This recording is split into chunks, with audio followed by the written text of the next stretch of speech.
Alhamdulillahi Rabbil Alamin. Wa salatu wa salamu ala Sayyidina Muhammad wa ala alihi wa sahbihi ajma'in. Chers frères et sœurs, que Dieu nous aide.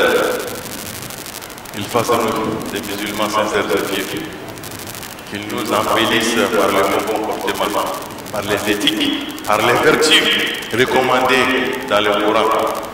Chers frères et sœurs, c'est de cela qu'il s'agit.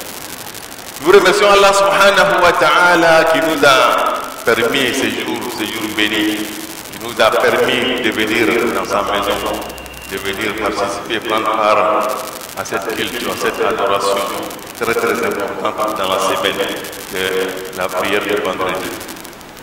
Nous les remercions infiniment pour cela et nous implorons incessamment son assistance, son aide et son secours dans notre vie quotidienne jusqu'à la fin de notre vie. Allah subhanahu wa ta'ala nous invite dans un verset coranique à la crainte, à la piété et à la bonne parole. Craignez Allah subhanahu wa ta'ala et ne proférez que des bonnes paroles, des paroles justes. Et Dieu nous facilite cela.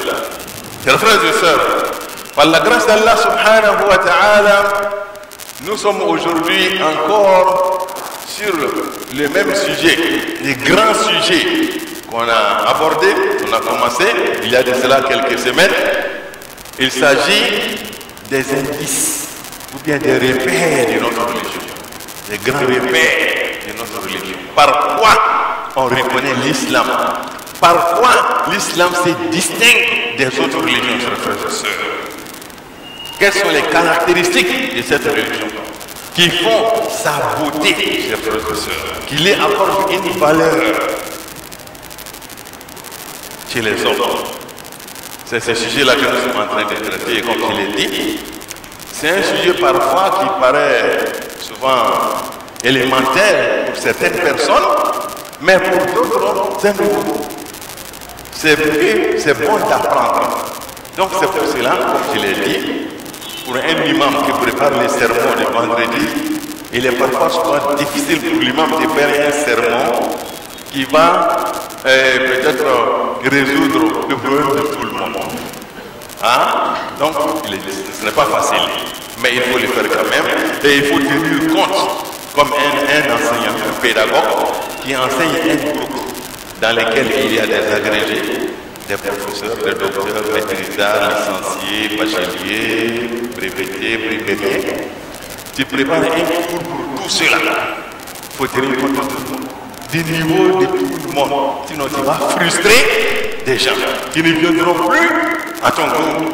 Donc c'est pour cela qu'il faut penser souvent à des musulmans qui n'ont pas... En tout cas, dans la communauté, il y a tous les niveaux.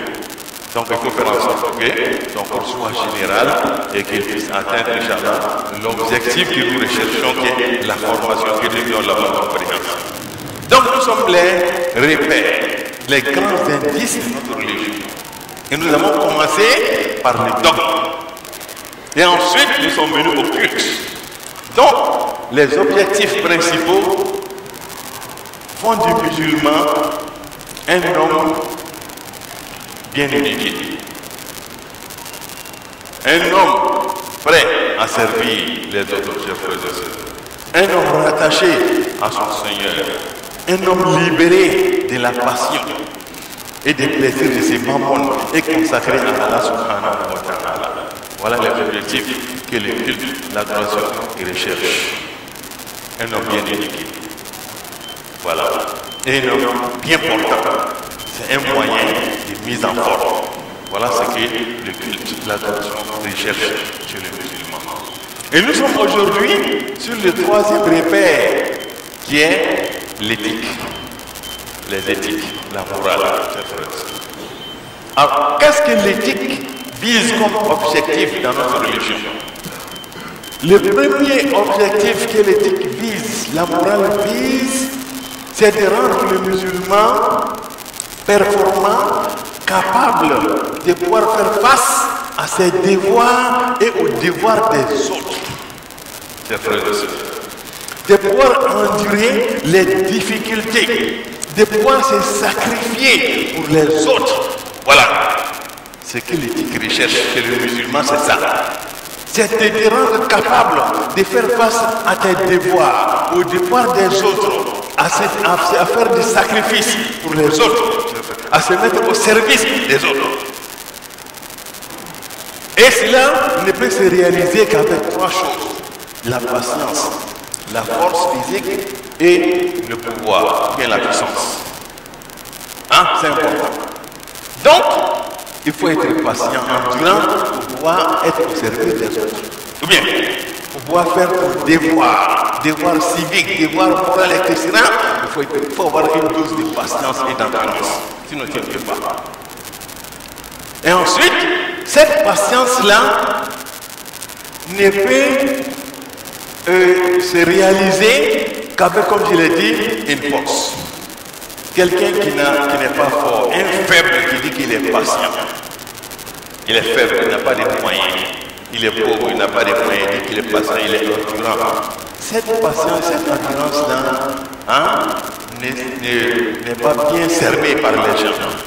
Mais lorsqu'on a la force, lorsqu'on a les moyens de faire ce qu'on peut, mais on dit qu'on est patient, c'est en ce moment-là qu'on saura vraiment l'essence de ta patience. Hein? Voilà. Donc la patience, la force pour pouvoir faire ce travail-là et ensuite avoir la puissance nécessaire pour pouvoir réaliser cela. Voilà ce que l'éthique recherche chez le musulman. Donc il ne faut pas détruire cette force-là qui te permet d'être au service des autres, d'être au devoir de ta communauté. Il faut entretenir cette force-là. C'est pour cela l'acte d'adoration qui peut détruire cette force-là en toi, d'acte surrogatoire est déconseillé. Ça, le prophète sallam a déconseillé chez quelqu'un qui voulait passer toute sa nuit dans la prière, toute sa journée dans le jeûne surrogatoire. Le prophète lui déconseille cela. Il dit, le faisant, tu deviendras faible et tu deviendras inutile dans la société. Tu ne pourras plus te battre, tu ne pourras plus être au service des gens, tu ne pourras plus faire face à tes devoirs. Donc sois fort, sois puissant, mais patient et endurant pour pouvoir servir les autres. Que Dieu nous facilite cela. Deuxième élément de l'éthique, deuxième objectif que l'éthique recherche plutôt, c'est de rendre le musulman social. C'est de rendre le musulman communautaire. Il est communautaire, il est social. Il participe avec les gens, il vit avec les gens. C'est de l'éloigner de la solitude, de l'esprit solitaire, de l'individualisme. C'est de rendre le musulman un homme de groupe, un homme de mouvement qui participe avec tout le monde. Voilà, c'est cet esprit-là que l'éthique recherche. L'esprit de groupe, l'esprit de communauté. C'est ce que le Coran nous enseigne. Aidez-vous mutuellement à la bonté et à la piété. Donc c'est l'esprit de mutualité que l'éthique recherche en islam, chers frères et sœurs. Être dans. Vous voyez, les prières, les 5 prières que nous faisons à la mosquée ont un sens, ont un objectif. C'est de venir toujours en groupe, c'est de rester en groupe, c'est de savoir qui n'est pas là, qui n'est pas là, qui a voyagé. Ou bien, et pour l'assister en cas d'épreuve, dure ou bien douce. Donc c'est de vivre ensemble. C'est pour cela que nous prions ensemble le vendredi, les 2 fêtes, on va à Arafat, on va à Mina. C'est de rester dans la communauté. Et c'est de bannir tout ce qui peut nous diviser, tout ce qui peut nous amener à la division. La calomnie, la délation, le mensonge, les injures qui créent des problèmes entre nous, les palabres. C'est d'éviter tout cela, ces frères et sœurs, que l'éthique recherche. Et même quand il y a division, même quand il y a palabre, il y a la réconciliation encore. Pour que l'esprit communautaire, le phénomène groupe reste toujours vivant. Voilà ce que l'éthique recherche en islam, chers frères et sœurs. Donc il faut éviter d'être solitaire, d'être toujours dévoté, hein, comme je l'ai dit, l'ours ou bien le chose, a la force d'attraper l'agneau qui se détache, hein, la bête qui se détache du groupe là. L'ours a la force d'attraper ça facilement parce qu'il s'est détaché du groupe. Mais tant que les animaux, les bêtes sont en groupe, il a peur de s'approcher. N'est-ce pas? Et c'est le Satan qui est ici, comment on appelle, est représenté par l'ours. Le Satan est derrière nous et il veut nous diviser. Donc évitons ces pièges que Dieu nous aide. Pour terminer, le troisième objectif que l'éthique recherche, c'est de rendre le musulman tolérant, la tolérance. C'est vrai, tu peux te manger, mais il faut être tolérant, la tolérance. Hein, le prophète sallam, que Dieu ait pitié d'un fidèle musulman qui est toujours tolérant. Quand il achète, il est tolérant. Quand il vend, il est tolérant. Dans ses rapports, il est tolérant. Hein, on lui fait du mal, il peut rembourser. Mais il dit, il laisse pour moi à Dieu, je pardonne.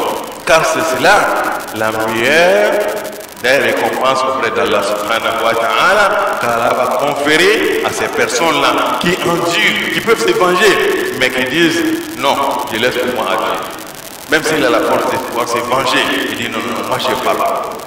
Et pardonner, c'est vrai, mais ensuite faire du bien à celui qui t'a offensé. Hein, c'est là aussi les hommes, c'est par là que les hommes, les grands hommes se distinguent. Quelqu'un qui t'a fait du mal, qui t'a fait du tort, il est à pardonner. Mais en plus de cela, tu lui fais du bien encore. Quand il a besoin de ton service, de ton aide, il faut lui venir en aide. Ce n'est pas facile. Mais c'est ce que le professeur sallallahu nous enseigne. Et Dieu nous la bonne compréhension. Dans la famille, nous sommes victimes de cela souvent. On est victime de provocations, d'attaques, etc. Mais le prophète nous dit, il faut transcender tout cela, il faut dépasser tout cela, et il faut faire comme s'il n'y a rien. Tu vas sortir grandi un jour, Inch'Allah, subhanahu wa ta'ala. Donc voilà ce que l'éthique recherche pour chez chacun d'entre nous, afin qu'il soit parfait, afin qu'il soit, comment on appelle, utile pour la communauté, chers frères et sœurs. Que Dieu nous fasse cela. Il nous accorde une bonne part ici-bas, une bonne fin et une bonne parole au-delà. Allahumma asna afifatana fi al-umuri kulliha wa ajirna min khizyi dunya wa adhabil akhirah.